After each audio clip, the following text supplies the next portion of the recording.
Class, naintindihan na ba itong Sir, birthday po ngayon ni Hetty. Ganun ba? O students, batiin yung kaklase nyo. Happy Pengi siyang hi.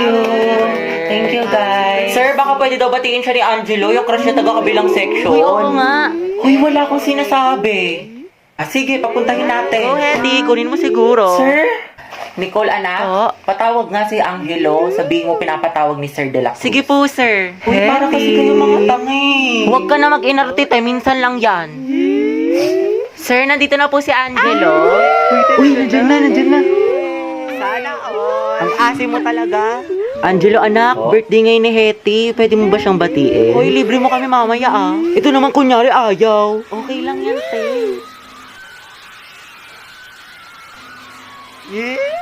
Sige, Ikaw na nga. Ang hina.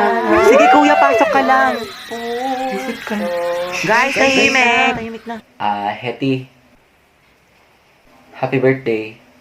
Ingat ka palagi. Thank you po. Hala, mameme yarn. Kinikilig. Iba talaga ang Angelo at Hetty. Ang het. Bakla ka, kumalma ka. Mas kinikilig ka pa sa may ano. Lakas niyo talaga ang het. Tinalo niyo yung putok pati baktol. Hoy, paturo ng format ng pagpe-pray. Sana matupad lahat ng wish mo. Kuya, ikaw yung wish niyan. Amoy cracklings.